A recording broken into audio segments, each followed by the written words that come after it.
ہم اپنے پچھلے ویڈیو میں جدید غزل کے پس منظر پر بات کر رہے تھے، اسی میں آگے بات کرتے ہوئے ہم بڑھتے ہیں 20ویں صدی کے ماحول میں۔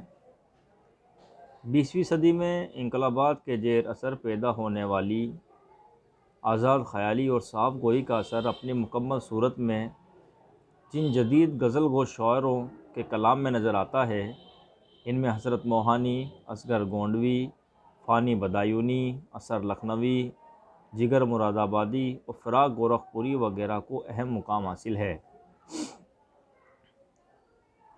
ان شاعروں نے حقیقت میں غزل کو جدید بنایا ہے۔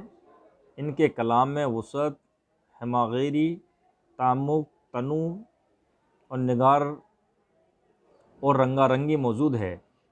ان میں سے بعض نے غزل میں عشقیہ موضوعات کے علاوہ دیگر موضوعات سے بھی سروکار رکھا ہے، مگر یہاں گفتگو غزل کی بنیادی موضوع عشق سے متعلق ہے، جس کو ان سب نے ایک نئے انداز میں پیش کرنے کی کوشش کی ہے۔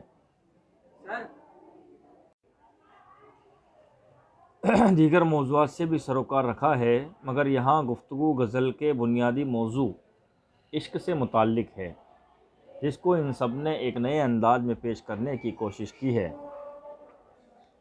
فضل حسن، حسرت موہانی ان سب کے سرخیل ہیں۔ انہوں نے اردو غزل کو ایک نئے اور اچھوتے تصور عشق سے آشنا کیا، جو نیا ہونے کے باوجود اجنبی اور نامانوس نہیں معلوم ہوتا۔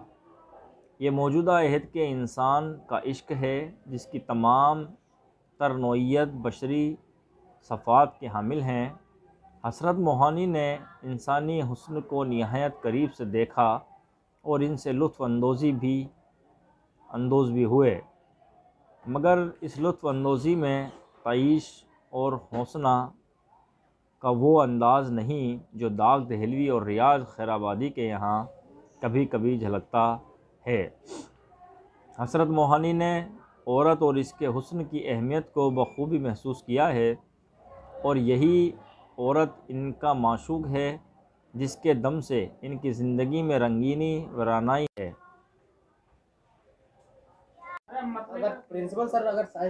حسرت موہانی نے اپنے غزل میں بھی اسی پہلو کی خوبصورت ترجمانی کی ہے۔ عورت سے الہانہ لگاؤ ہی حسرت کی زندگی کے معراج ہے، اور اس تعلق کے نتیجے میں عاشق کو جن مراحل سے گزرنا پڑتا ہے، ان سب کی نہایت دلکش اور پر اثر عکاسی بھی کی ہے۔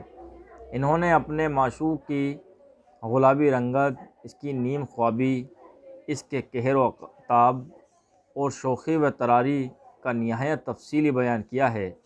یہ خصوصیت حسرت کے علاوہ کسی دوسرے غزل گو کے یہاں نظر نہیں آتی۔ وہ دن اب یاد آتے ہیں کہ آغاز محبت میں نہ چالا کی تجھے، اے شوق آتی تھی نہ یاری، حسن بے پرواہ کو خود بین و خود آرا کر دیا، کیا کیا میں نے کہ اظہار تمنا کر دیا۔ آئینے میں وہ دیکھ رہے تھے بہار حسن، آیا میرا خیال تو سرما کے رہ گئے۔ حسرت موہانی کے اس عشق میں فلسفیانہ گہرائی نہیں ہے، لیکن نفسیاتی کیفیات کا خوبصورت بیان ضرور موجود ہے۔ حسرت اس لحاظ سے جدید اردو غزل کی تاریخ میں منفرد ہیں، لیکن اس رجحان کے اثرات بعض نہایت سنجیدہ شعراء کے یہاں بھی مل جاتے ہیں، جس کی ایک مثال اصغر گونڈوی ہیں۔ اصغر گونڈوی کی غزل میں فلسفہ، تصوف کے علاوہ حیات و کائنات کے مسائل کا بیان موجود ہے، مگر انسانی حسن اور اس کی اہمیت کا بھی انہیں شدید احساس ہے۔ اس انسانی حسن سے ایک الہانہ وابستگی بھی ہے، اور اس کے خوبصورت بیان بھی ان کی شاعری میں موجود ہے۔ مثال کے طور پر درج ذیل اشعار دیکھیے: عارض نازک پہ ان کے رنگ سا ایک آ گیا، ان گلوں کو چھیڑ کر ہم نے گلستاں کر دیا، وہ شوخیوں سے جلوہ دکھا کر تو چل دیے ان کی خبر کو جاؤں کہ اپنی خبر کو میں، داستاں ان کی اداؤں کی ہے رنگین، لیکن اس میں کچھ خون تمنا بھی ہے شامل میرا۔ ان اشعار میں وہی کیفیت ہے جس کی ابتدا داغ دہلوی، ریاض خیرآبادی یا حسرت موہنی کے ہاتھوں ہوئی، اور جس نے اردو غزل میں ایک قسم کی جدت پیدا کی۔ یہ ٹھیک ہے کہ اصغر گونڈوی کا اصل میدان نہیں، پھر بھی وہ اس میدان میں اپنے ہم عصروں سے پیچھے نہیں دکھائی دیتے۔ اصغر کا اصل میدان فلسفہ اور تصوف ہے، جو ان کی غزلوں میں رچی ہوئی صورت میں موجود ہے۔ اصغر صوفی ہیں، لیکن انہوں نے غزل میں تصوف کے روایتی تصور کو ہی پیش نہیں کیا، بلکہ اس سلسلے میں نئی باتیں بھی کہی ہیں۔ انہوں نے مکمل مسائل تصوف کو ایک ایسے نئے انداز میں پیش کیا ہے کہ وہ صرف تصوف کے ہی مسائل نہیں رہے، حیات و کائنات کے اہم اور بنیادی مسائل بن جاتے ہیں۔ اصغر کی زندگی میں رندی و سرمستی کی بڑی اہمیت ہے، اس لیے کہ اس کے ذریعے خدا کی معرفت حاصل کی جا سکتی ہے، اور معرفت الہی زندگی کے معراج ہے، اور یہ معراج اسی وقت ممکن ہے جب انسان کے پاس کوئی نصب العین ہو۔ انسان اور اس کے اعمال اصغر کے کلام میں نہایت اہم ہیں۔ نیرنگی جمال کے قربان جائیے، حیران ہوں دیکھ دیکھ کے اپنی نظروں کو میں، جو نقش ہے ہستی کا دھوکا نظر آتا ہے، پردے پہ مصوری ہے تنہا نظر آتا ہے۔ چلا جاتا ہوں ہنستا کھیلتا موج حوادث سے، اگر آسا نیا ہو زندگی دشوار ہو جائے۔ چلا جاتا ہوں ہنستا کھیلتا موج حوادث سے، اگر آسانیاں ہوں زندگی دشوار ہو جائے۔ 100 بار تیرا دامن ہاتھوں میں میرے آیا، جب آنکھ کھلی دیکھا اپنا ہی غریباں نظر آیا۔ یہ سب تصوف کے عناصر ہیں، لیکن اصغر نے انہیں فلسفیانہ رنگ دیا ہے۔ اصغر گونڈوی کے ساتھ ساتھ فانی بدایونی کا بھی یہی حال نظر آتا ہے۔ ہر چند کے فانی زندگی سے بیزار رہے، مگر اس کے باوجود ان کی غزل میں زندگی کا شدید احساس ہے۔ ہر وقت غم ان کے اوپر طاری رہتا ہے، مگر وہ زندگی کی مسرتوں کو چھوڑنے کے لیے کبھی اپنے آپ کو آمادہ نہ کر سکے۔ فانی کی یہی سب سے نمایاں خوبی ہے کہ غزل میں المیہ رجحان کی ترجمانی کے باوجود غزل کو زندگی کی مسرتوں کا احساس دلایا۔ فانی میر اور غالب دونوں سے متاثر ہیں۔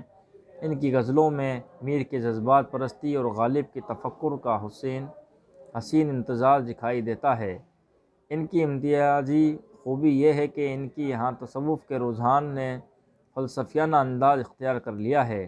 وہ اپنی غزلوں میں ذات و عجب اور اس کی معرفت کے علاوہ حیات انسانی اور اس کی حقیقت سے متعلق مسائل کو خوبصورت انداز سے پیش کرتے ہیں۔ زندگی، موت، جبر و اختیار اور اس قسم کے نہ جانے کتنے مسائل ہیں جنہیں انہوں نے اپنے کلام کے ذریعے حل کرنے کی کوشش کی۔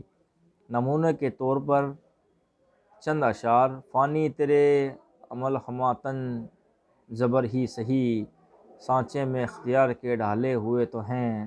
زندگی خبر ہے اور خبر کے آثار نہیں، ہائے اس قید کو زنجیر بھی درکار نہیں۔ جست تھی فانی بقد فرست تمہید شوق، عمر بھر ہم پر تو نور بصیر دیکھا کیے۔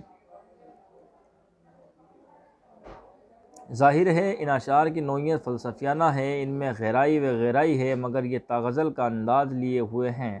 فانی دنیا کے فنا پذیری اور غم دوراں کے احساس کے باوجود حسن سے لطف اندوز ہوتے ہیں، اور اسی سے ان کی دنیا میں رنگینی دلکشی پیدا ہوتی ہے۔ لبریز تموج تھا ایک خط پیمانہ، محفل سے جو وہ اٹھے لیتے ہوئے انگڑائی۔ ذکر جب چھڑ گیا قیامت کا، بات پہنچی تیری جوانی تک۔ ان کے آگے جب یہ آنکھیں ڈبڈبا کر رہ گئیں، وہ حیا فرور نگاہیں مسکرا کر رہ گئیں۔